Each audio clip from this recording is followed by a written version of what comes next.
Today, I'm returning the Pimax Crystal Super, and honestly, that sucks to say, because I wanted this to be the one, the end game headset, the one that you buy, plug in, and never look back. But after weeks of trying to make it work for me, I am sending it back to Pimax.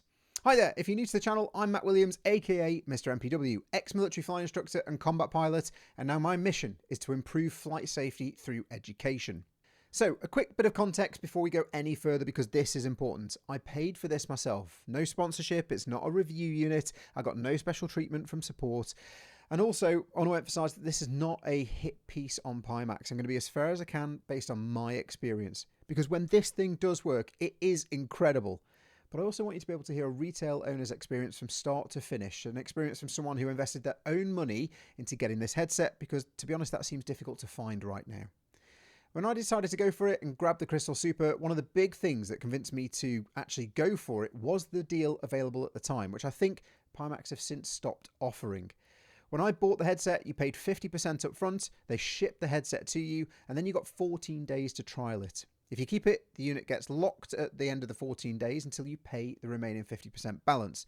Honestly, without that offer, I don't think I'd have given it a go in the first place, because it's just too much money. But I did, because at this stage, the risk was basically zero, and I hope that the juice would be worth the squeeze. Before I ordered, I watched pretty much every single review I could find on YouTube, probably like you are right now, trying to decide whether you should go for this headset or not. I also read a pile of Reddit threads. There was some bad experience there, but there were a lot of glowing reviews too. And eventually, I decided I was going to pull the trigger. So I contacted Pimax support to confirm availability, because the messaging from Pimax was a little bit mixed at the time. The website said that the headset was unavailable right now, but speaking to live support, they said that it was ready to ship. So on the 14th of November 2025, I paid my deposit and got in line. Now, the delivery time actually wasn't that bad. It arrived a couple of weeks later on the 26th of November. Everything was nicely packaged, pretty much as expected. But there were a couple of small, weird things that I noticed straight away. The shiny plate on the front of the headset itself was covered in fingerprints and smudges. And then inside the headset, on the lenses, there were little plastic covers that were not actually attached to the lenses when it arrived, but they were stuck to each other and inside the bottom of the box. There was also a final QA checklist included, which had been signed off by someone. So actually, I kind of assumed it was just whoever signed off on the QC. It was their fingerprints on the front cover potentially, and that the lens covers had maybe fallen off in transit and stuck together inside the box. I unboxed everything, set everything up as instructed, put it on. The right eye looked great straight away, but the left eye for some reason was really blurry.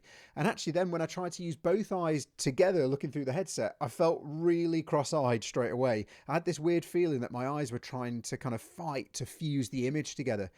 And then I tried everything I could find, everything I could see on the internet, on Reddit, on Google, speaking to Pimax themselves. I adjusted the fit of the headset. I adjusted the IPD. That's the difference between the pupils, your pupils, and the lenses. You can move in and out. Interestingly, I had to do that manually because the auto IPD that's meant to be part of this headset, that feature wasn't working in the software at the time. I tried things like IPD offsets, where you can move the eyepieces up and down and left and right individually inside the software as well, because that's supposed to help potentially. I tried rebooting, disconnecting, reconnecting. I did everything I could, and I could still not get it to look correct. The left eye was always blurry to some degree, and I always felt as though I was cross-eyed. And this is where you might be sat there thinking, okay, yeah, he's a VR rookie. That's how it is with these kind of VR headsets sometimes. People get VR sick, and it takes a while to get used to. But here's the thing. I'm not new to VR. I've been using VR headsets for years. I had an OG Oculus Rift. We actually had a development version of that, and then the original retail version. I've used the Quest 2. I use a Quest 3 every single day. I've used the HP Reverb. I've used the Varjo Aero professionally for training. And in my previous career, I've actually used things like helmet-mounted sight systems and night vision equipment where things like IPD matter. I'm pretty well adapted to be able to adjust what and how I see and interpret projected images for simulation and real-world flying. So this wasn't one of those first day in VR learning curve problems. It's something that really wasn't right for me on this particular unit. So I contacted Pimax customer service. They gave me basic steps to work through with no improvement, unfortunately. I opened a support case. The replies came fairly frequently from support, usually within 2 to 3 days, which admittedly might not have been helped by the time zone difference for me here in Canada. I'm 5 hours behind UK time where I am in Canada right now. And I don't think support comes from the UK. I think it comes from the Far East. So, you know, that doesn't help. But every 2 to 3 days, which isn't, as I say, it's not the end of the world, but it does make things drag out a little bit when you're asked to test or try something. You know, you do it, you then reply with the logs, and you have to wait another 2 to 3 days, which does start to matter if you're in a kind of the short 14-day free trial period on a premium product. Now, to their credit, as we were trying to troubleshoot and diagnose, support did extend my trial by another 14 days as we were working through all this stuff, which was really appreciated. And it did give me the time to test and see if we could get anywhere. Eventually, I did find some settings that made the blur livable. Not perfect by any means. And yes, on a headset that's this price, that sentence does sound kind of ridiculous, but it got to a point that I could use the headset for 20 to 30 minutes at a time before the eye strain just became too much. And then I come into the kind of day-to-day ownership experience. What's it like to have this headset? What's it like to use it as a daily driver replacement for my Quest 3 in iRacing and Flight Sim 2024? They're the primary things that I use it for.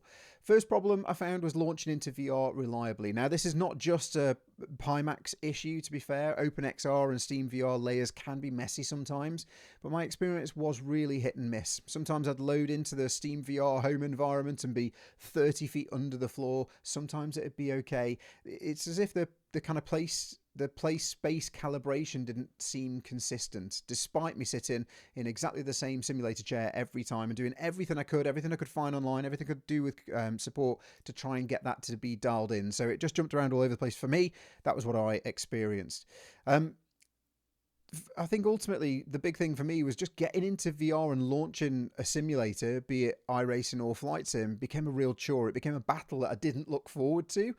So that really took the edge off the experience for me as well. The second problem I found for me was a lack of stability. So the PC that I use for gaming doesn't randomly crash. It's been super stable ever since I built it, kind of 4 or 5 years ago now. I don't have a history of things like reboots or crashing to desktop.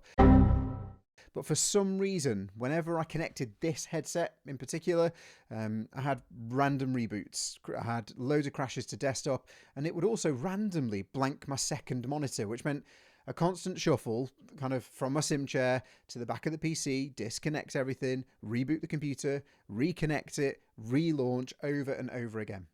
The third major problem I ran into was simple usability friction.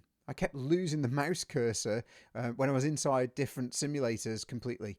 And when you're trying to do things like race online, that's not a small thing. I had to constantly take the headset off, Control-Alt-Delete, kill the sim or whatever I was running at the time, restart, relaunch, and hope that I hadn't missed the start of the session. Now, I need to say this really clearly. When this thing worked, it looked absolutely unbelievable. The sharpness, the clarity, the detail, the field of view, it was genuinely mind-blowing. There's no other way to describe it.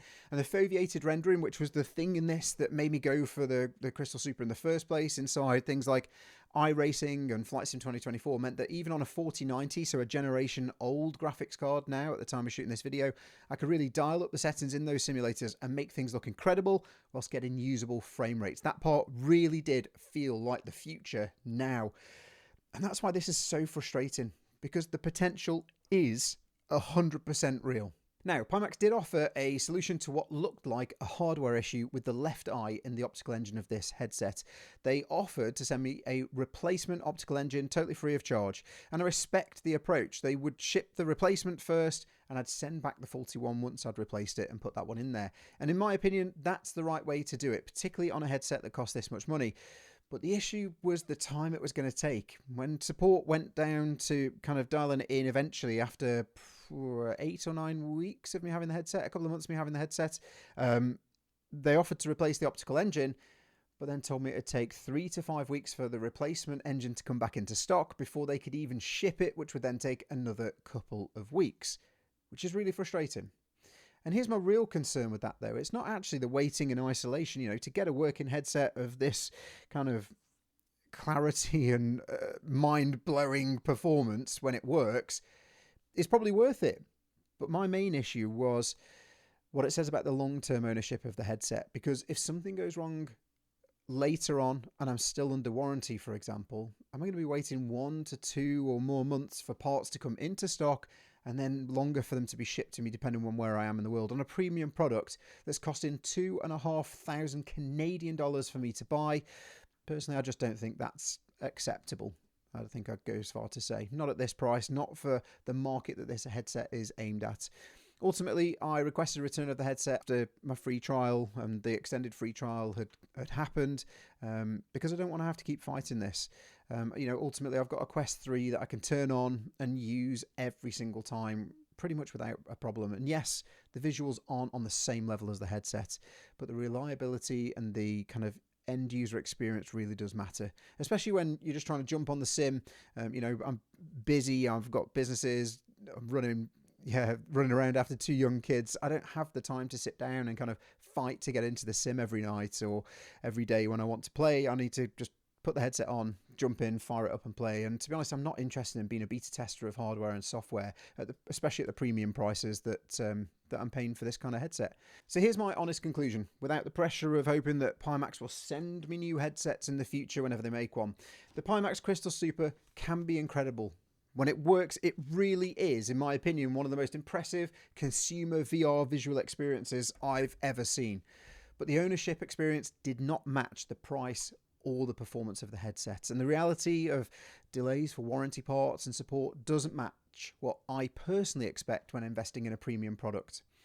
I hope Pimax nail this, I really do, because if they get this right, they've got something really special that the community really will benefit from. But for me, right now, it's just not there yet. If you've bought one of these headsets with your own money and your experience is different to mine, please feel free to drop it down in the comments and let us know below. As I said at the beginning, this isn't a hit piece at all. I just want you to be able to get an unbiased opinion before committing your hard-earned cash. And I'd love to hear other people's experience. All right, time to get this boxed up. I've been Matt Williams. Until the next time, fly safe and blue skies.